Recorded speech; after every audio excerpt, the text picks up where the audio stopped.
There are basic factors that affect our wellness and fitness. First of all, we got our genetics, our age, and our sex. Those are the three important ones. The first ones we see. We got the uncontrollable factors. We got the controllable factors. Our genetics are 40% of what our outcome will be, and also our behavior. We can control what we do. We control what we put in our body, like nutrition. We control who we can hang out with, like a family and friends. Our social factors. If we have a poor social factors, then we can correlate that with poor health and poor fitness. If you see people not working out and not taking life seriously, then that's who we are most likely going to be. And how we deal with stress is also a factor. A lot of us go through stress. There's healthy stress and there's unhealthy stress. How we manage that is really up to us. Then we have our what we do every single day, our levels of daily activity. The more active we are, the more likely are we going to be healthy and fit. But if we're not being active, then we cannot be healthy and fit. And the last thing is our educational and academic factors. The more knowledge we have about fitness and about nutrition and about what we can do to take care of our bodies, or money we have to, able to go to the gym or, hire a personal trainer, then that can also deal with our fitness levels. There are some major risk factors, like smoking, obesity. What else is there? There's CVD, asthma, lower back pain, orthopedic injuries. There's, we get the compound risk factors as well. That includes high fat, sugar diets. You get the chronic stress, alcohol or stress alcohol.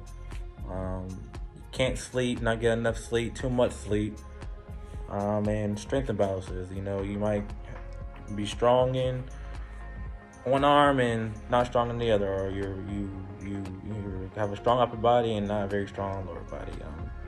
Those are also risk factors as well.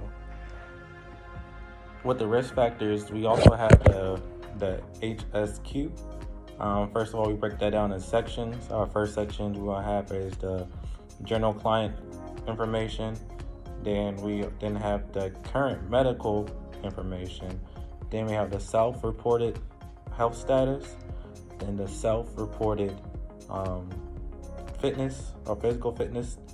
Then we have psychological considerations. And this basically asks us what our history of our cardiovascular, if we have any diabetic diseases, we have any smoking history, sedentary lifestyle, high blood pressure, current medications we take in, previous injuries or surgeries, undesirable blood, lipid profiles, or impaired glucose tolerance. Those are key risk factors for the HSQ, and they're important to note to your trainer, and it's important for the trainer to know these things about their client. And basically, how you compile the data to make a needs analysis or a program is if the client somehow has high blood pressure and they're becoming a little overweight or coming to stage 1 obesity, then what we will be able to do is find them a dietary plan they can follow, and also put them on a weight loss plan. Then you have your fitness needs. They may not be flexible. You can do dynamic and static stretches with them. Then they might have poor diet. It's important to educate them about the type of foods they need to take to get that high blood pressure down, and also how to live a healthy and more satisfying life. Another question is question 3. It talks about how can we test our resting heart rate. is pretty simple. You just go to a calm environment, not a lot of noise, not TV, no music. You just get your index finger and your middle finger, and you place it